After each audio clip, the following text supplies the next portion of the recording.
The Glock 19's been king for years, but look, I don't care how much you worship your Glock 19, that thing is trash right now.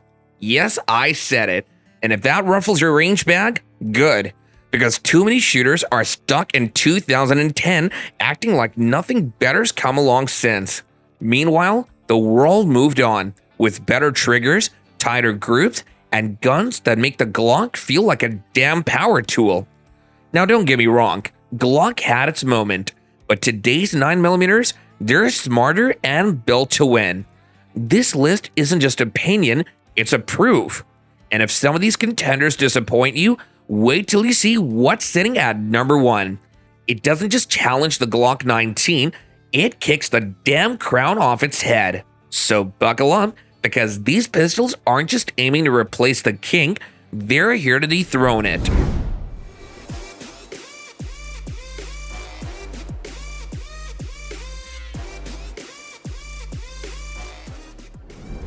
I laughed when I saw it, and then it outshot my hellcat. The effing reflex doesn't look like much, but this little thing can run. The effing ain't some new kid on the block either. These folks build scars, belt feds, and guns that run in real-world chaos. But the reflex? This is their first real swing at the CCW market, and they didn't bunt, they brought the damn bat. I let a friend from Lubbock try it.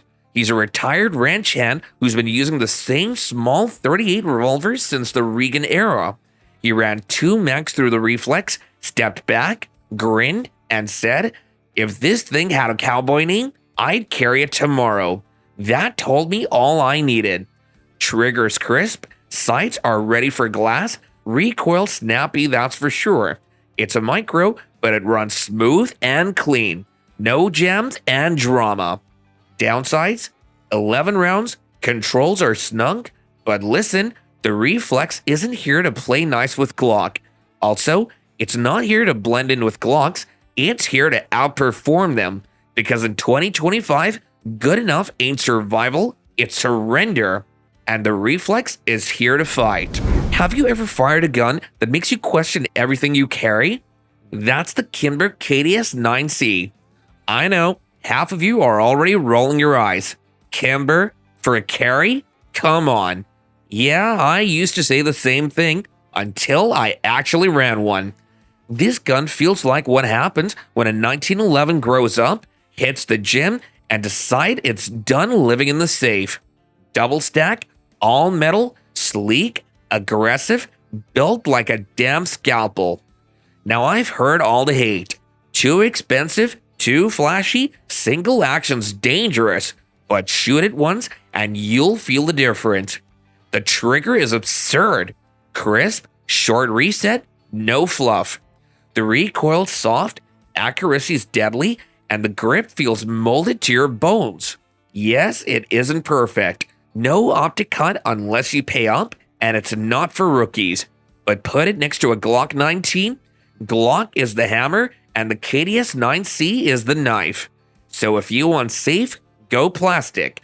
But if you want your carry gun to mean something, hell, the Kimber's right here wearing a tux and itching for a fight. Not a single apology or compromise. I used to roll my eyes every time someone said Canik. Cheap, Turkish, overhyped. Then I shot the rival. Forget brand loyalty for a second. If you're judging striker-fired pistols by how they actually run, the Canik Mete SF and SFT are punting way above their weight class. You're looking at one of the best out-of-the-box triggers in its category. Flat-faced, crisp break, tight reset, no upgrades needed. It's the kind of trigger that makes you realize how much you've been settling. The Mete comes optics ready, includes slight durations that are sharp enough to bite your opponent, and packs in extras like flared magwell, backstraps, and a damn toolkit all in the box. For a Glock, you'll pay double and still need to fix it. Ergonomics are excellent, controls are oversized and intuitive, mag release is spot on, and the grip angle just feels right. The recoil impulse is snappy but manageable. This thing was built to move fast and stay flat. Now sure, it's Turkish made, and that turns some folks off. The finish isn't tank great either, but when it comes to raw value and how this thing shoots, Glock is in trouble. And just when you think the striker crowd has it all figured out, here comes Beretta with a rotating barrel DASA relic that still runs circles around the new kids. So stick around, hit the like button if you're enjoying the video, because this next one's gonna sting you. Remember when the reflex made you flinch at number 10? This one makes Glock fanboys cry and reload slower. The Beretta PX4 Storm Compact Carry never got the credit it deserved. Most skipped it for weird looking, having a DASA trigger, or not being striker fired. You know this is actually a big mistake, because this gun, it was built for people who actually carry, not just collect. And the real magic is its rotating barrel feature. Kills recoil, feels wrong at first, soft, flat, and too lazy. You get a quick follow-up shot with this gun, less muzzle rise, and more control when your hands are shaking. Takes some practice, but it's smooth, predictable, and safer for appendix carry than most striker-fired twitch triggers. And if that's too much for you, maybe stick to something simpler. What else can I say about this gun's ergonomics? They're kind of underrated. Dehorned, low bore axis, and rounded edges. You know Beretta's Langdon tactical upgrade fixed a little stuff. Better trigger bar, deconquer only, Ameriglow sight, and turned this thing into a sleeper EDC monster. Now yes, it is clunky, holsters are limited, and it's not pretty enough, but in real world performance, the PX4 holds its own even against the big names. Most folks sold theirs, but I didn't, because while trends chase tactics, this one earned something better. Trust. I carried this in 2005. It rattled like a diesel truck, but it never choked. You want proof of a design that can last? The Beretta 92FS isn't just another pistol, it's the gun that defined a generation. Military sidearm, police duty weapon, Hollywood icon. If you don't recognize it, you've either never watched an action movie or never been in a real gunfight. Now look, it's big, it's heavy, it's got a DASA trigger that scares off casual shooters like a bad first date. But once you learn it, it's like shooting a damn weapon. That slide, smooth as oil on glass. Its recoil is buttery soft, and that capacity, 15+1 in a full metal frame that feels like it was built for war. And the reliability? I've seen these eat sand, mud, and bad ammo and still spit fire like nothing ever happened.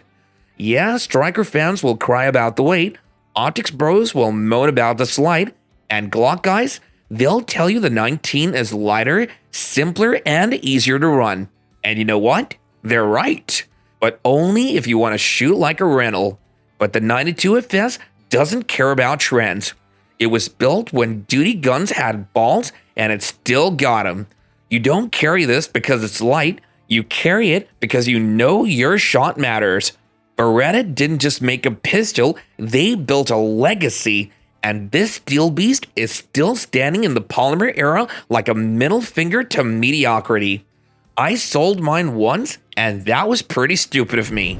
Have you ever seen a good cop get a bad gun because someone wanted to save $50 per unit?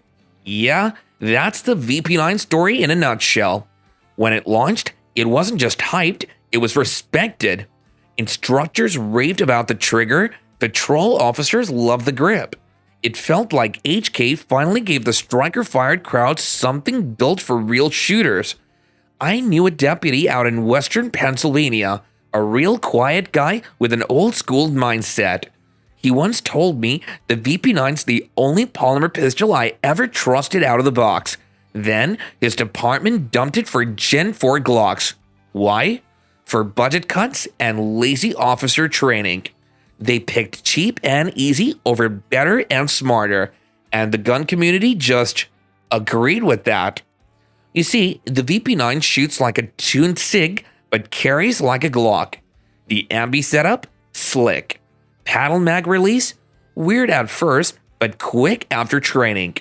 The trigger is so crisp and the recoil is easy, but since it didn't have Glock stamped on the side or a billion-dollar military contract behind it, people treated it like an outlier. And here's the kicker. Some of the same people who trashed it online quietly bought one later. That's right, it won them over. This handgun didn't lose the fight because it jammed. It lost because the loudest voices never gave it a fair chance. And while the internet debated triggers, this gun kept showing up and showing out. Now, why do certain people still pick Glock over the X Macro? Well, let me tell you. It's because they're scared of evolution. They want simple, safe, plug and play, and Glock spoon feeds that comfort with the softness of plastic. The SIG P365X Macro, it packs full-size performance into a gun that disappears under a t-shirt with capacity, recoil control, and red dot readiness baked right in. And that right there scares half the gun community. Yes, it's small and new in the market, but SIG got it right. And now you've got 17 plus 1 rounds, a compensator that actually works, and a grip module that feels like it was built for speed, not molded for mass production. Meanwhile, Glock updated the 19 by adding front serrations. The X Macro gives you real-world shootability in a carry-sized package, plus a trigger that doesn't feel like it's stapled to a brick. It's lighter, flatter, and way more modern. But the problem is, some folks just aren't ready to leave the Glock comfort zone. Here's the thing. The Glock 19 ruled the last era. The X Macro, it's built to dominate the next one. So either evolve or get left behind, it's your call. You ever meet a guy with a chip on his shoulder and something to prove? That's the XDM Elite. Nobody asked Springfield to make this gun, but they did it anyway, and somehow they made a striker-fired plastic pistol feel like a full-on competition blaster. Out of the box, it's got a match-grade barrel, a ridiculously crisp trigger, and a grip texture that grabs your palm like it owes you money. This thing doesn't care if you're running drills or praying in a gunfight. It just runs. And yes, it's wide, bigger than it needs to be, but it balances just like a gun that was meant to be pushed hard. You get high capacity, tuned for speed controls, and if you pick the Elite Precision model, you're holding one of the flattest shooting pistols under $700. Okay, now here's the part that Glock owners don't want to hear. This gun has a better stock trigger, better ergonomics, and better recoil control in this price range. Does that mean it's perfect? No, but then again, what gun is, am I right? But if you can get over the badge on the slide and just shoot the damn thing, you'll realize the XDM Elite doesn't flex, it doesn't need to. It just delivers every single time. I'll be honest, I didn't expect to like the P10F. If Glock made a gun this good, they'd charge you $200 more and call it the Pro Duty Elite. The CZ P10F is what happens when a company that actually cares about ergonomics decides to crash the striker-fired party. It's got the low bore axis, the crisp trigger, and the reliability, but here's what sets it apart. It actually fits your damn hand. CZ built this thing to feel like a real gun and not a Tupperware shell with a go button. The grip angle feels natural, the texture locks in, and the trigger, clean break, short reset, and none of that spongy striker garbage some folks pretend to love. You're getting 19 plus 1 capacity, ambi controls, rock solid build, and a slide that eats optics like it was born for them. Now, is it perfect? No. The mag release can be stiff, and it doesn't have the same aftermarket support as Glock or SIG. But here's the thing. It doesn't need to be a clone to be a contender.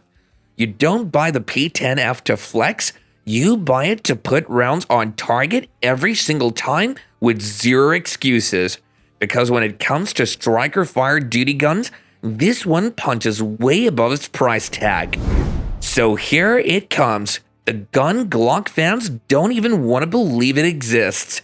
The Lauco Arms alien doesn't compete with the Glock 19, it makes fun of it.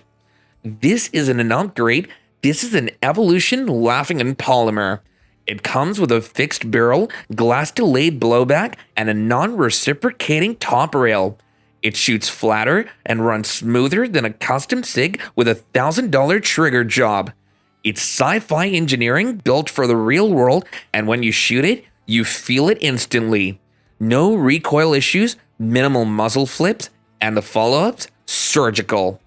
Now let's be real, it costs nearly $5,000, and that's why some folks scream, "But my Glock works fine." Yeah, your Glock works fine, but so does a flip phone. Doesn't mean that it's cutting edge. The alien isn't for everyone, to be honest, as it's heavy, expensive, and complicated, but it's better in almost every way that matters, and that's the hard truth. You're buying it because it bends physics and makes your Glock feel like a museum piece. So what did we learn, dear viewers?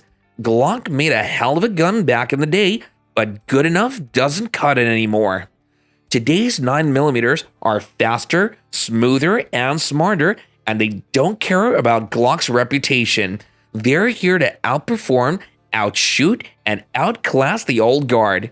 Maybe you're loyal or just plain stubborn, or maybe, just maybe, you're finally ready to admit that your Glock 19 ain't the final answer. And if that stings, good, because that's what the truth is supposed to be. So do tell me in the comments, which one of these pistols made you question your carry gun, which one made you angry, or which one are you buying next? And hey, if this video hit you harder than a plus P round, smash that like button and subscribe before your Glock overheats from jealousy. You see, this isn't about opinions anymore, it's about evolution, and the Glock 19, it better evolve or get left behind.